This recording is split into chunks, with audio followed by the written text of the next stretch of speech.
Bon James, qu'est-ce qu'on fout dans l'émission de Bob Zombie? On ne doit pas apparaître dans cette émission, bordel! Empêchez-le de faire cette émission!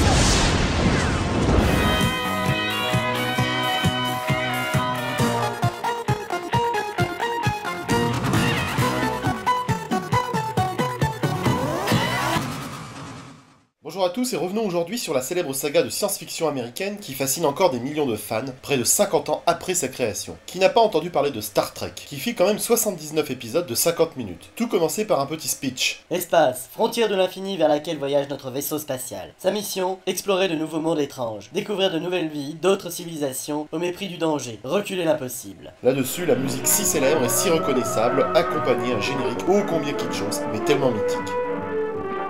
Une série culte se définit par l'impact qu'elle acquiert au fil des ans. Cette définition correspond parfaitement à Star Trek. Pourtant, contrairement à ce que l'on peut croire, la série fut presque un bide lors de sa première diffusion en 1966. Ce n'est que grâce à une solide communauté de passionnés que ce feuilleton de science-fiction kitsch devint un phénomène du petit écran au cours des années suivantes. Star Trek, c'est d'abord son célèbre vaisseau, l'Enterprise, dirigé par le charismatique capitaine James T. Kirk, et son beau pyjama. Avec toute une bande d'explorateurs dont le célèbre Monsieur Spock et le docteur McCoy, le charismatique Captain Kirk explorait la galaxie afin d'y découvrir d'autres formes de vie. Dans Star Trek, la plupart des extraterrestres sont des acteurs pourvus de masques bizarres avec des traits de sauriens. Ils ont tous des noms improbables comme les Klingons, les Vulcains, les Romuliens ou autres Andoriens. La série montre les bons et les méchants, mais tous appartiennent à une seule surespèce, qui est l'espèce des êtres intelligents et parlants. Ils sont donc, en l'occurrence, susceptibles d'énoncer des jugements moraux, et même d'avoir des cas de conscience. La série tient son succès des trois personnages principaux, dont les scénaristes ont souvent pris grand plaisir à les laisser se friter entre eux. S'ils s'affrontent presque tout le temps, il n'en reste pas moins qu'ils se respectent, et qu'ils ont une grande affection entre eux. Le Captain Kirk était un être passionné qui se heurtait souvent à la logique froide de Spock. Quant à McCoy, il était sardonique. Un mot qui n'est pas facile à utiliser dans une émission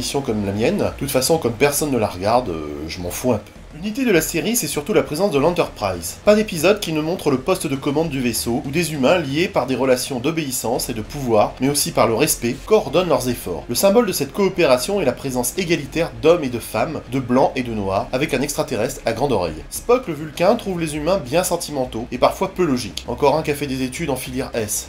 Le personnage de Spock fut au début rejeté par les producteurs de la série qui ne voyaient en lui une apparence satanique avec ses oreilles pointues. Surtout avec ce pareil, et tes oreilles elles sont pointues. Outre les beaux pyjamas, je voulais dire les uniformes, les explorateurs du cosmos avaient tous un équipement très original pour l'époque. On pense aux phasers et aux célèbres communicateurs dépliables qui ont certainement influencé le design du téléphone mobile.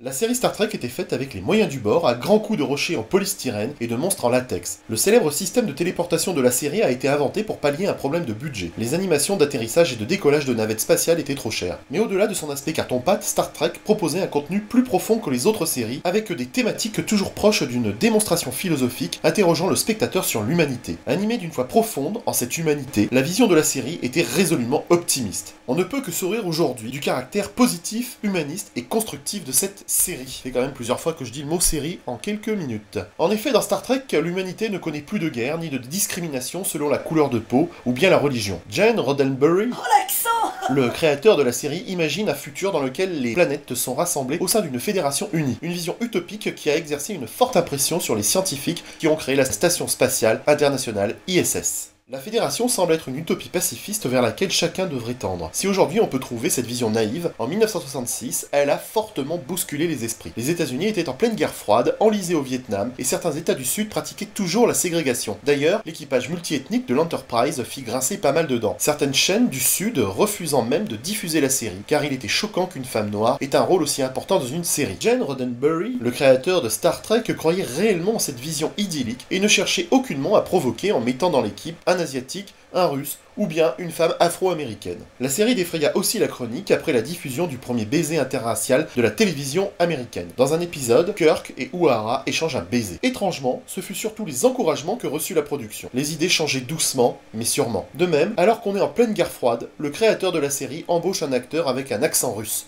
Monsieur Tchekhov. Star Trek est désormais une référence incontournable de la culture pop et un monument de la science-fiction. Elle a ouvert les portes pour d'autres œuvres phares, Star Wars par exemple. Elle plane toujours comme une ombre derrière chaque série de space opéra, que ce soit par exemple Babylon 5, Battlestar Galactica ou la franchise Stargate. On ne doute pas un seul instant qu'elle n'a pas fini de faire parler d'elle. À bientôt les geeks.